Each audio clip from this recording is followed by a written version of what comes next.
This is not just a cemetery, it is a museum. But it's not just a museum either.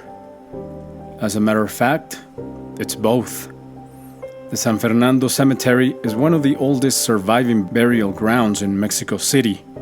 It is a prime example of 19th century Mexican funerary architecture and art. It operated between 1832 and 1872. Here lie the tombs of many Mexican politicians, military figures, government officials, and prominent members of the 19th century Mexican society, such as Vicente Guerrero, Ignacio Comonfort, Ignacio Zaragoza, José Joaquín Herrera, Martín Carrera, Benito Juárez, Francisco Zarco, Miguel Miramón, Tomás Mejía, among many others.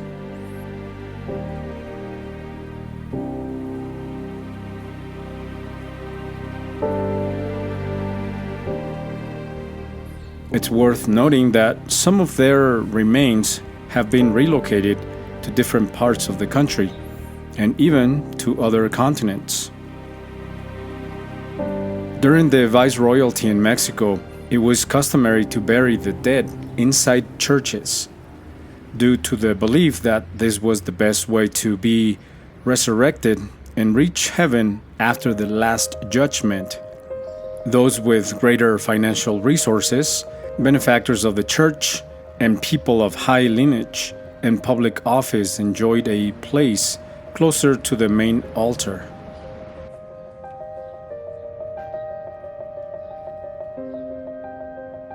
In contrast, those with less money were assigned a place within the church much further from the sanctuary.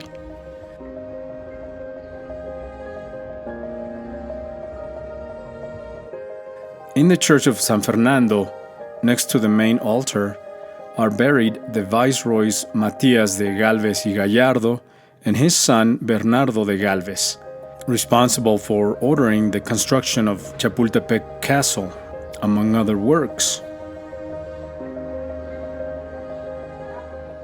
For many years, as already mentioned, it was common for the dead to be buried inside the churches, behind the walls or under the floor, barely covered by wooden planks and almost at ground level, which caused very unpleasant smells and sights for other visitors to the church.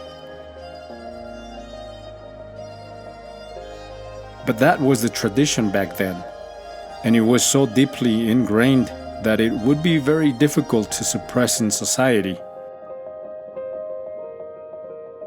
At the end of the 18th century, the Archbishop of Mexico, Alonso Núñez de Haro y Peralta, acknowledged the need to stop burying people inside churches to prevent contagion and disease, and that from then on, the deceased should be buried in cemeteries located in elevated places, away from houses and with good ventilation.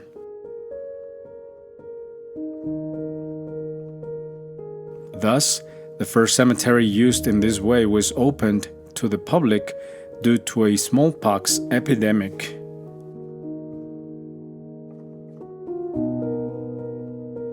The Santa Paula Cemetery, located in the former atrium of Santa Maria la Redonda, in the area now occupied by the Garibaldi Metro Station and the Paseo de la Reforma Norte and Eje Central Avenues, was the largest civil cemetery in Mexico City until its closure in 1971.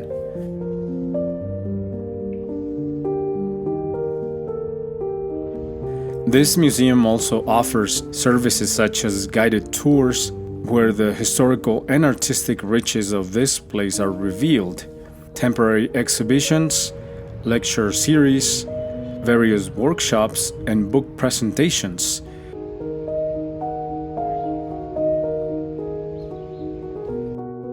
Just like today's workshop, Papel picado, or cut paper.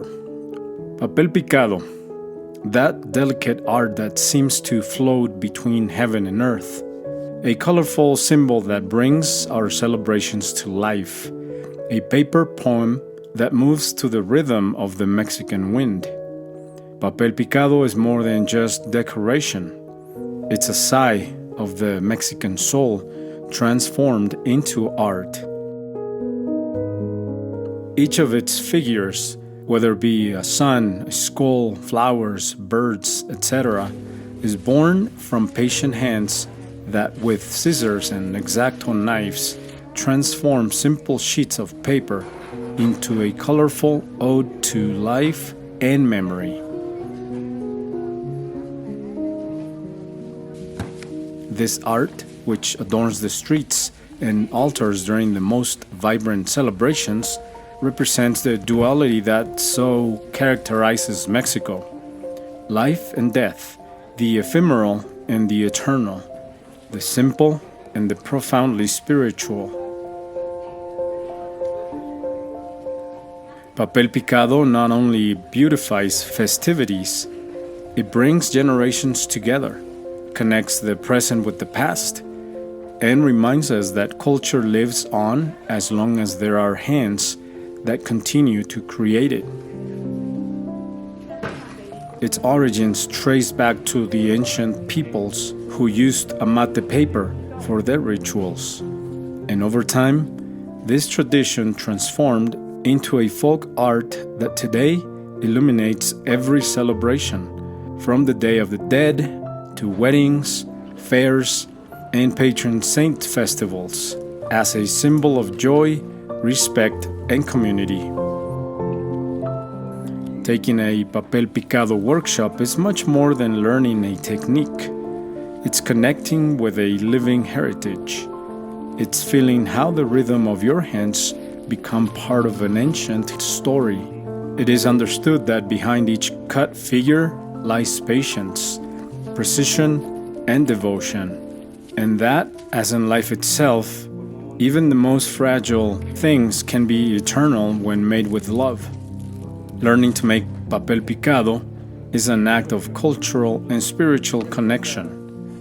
It shows us that beauty can emerge from the details, that color has a voice, and that by holding a sheet of paper between your fingers and shaping it, you are also shaping a tradition that has withstood the test of time.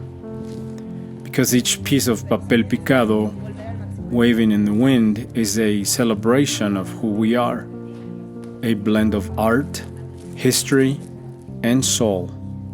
Proof that Mexico is not just seen, it is felt, heard, and lived.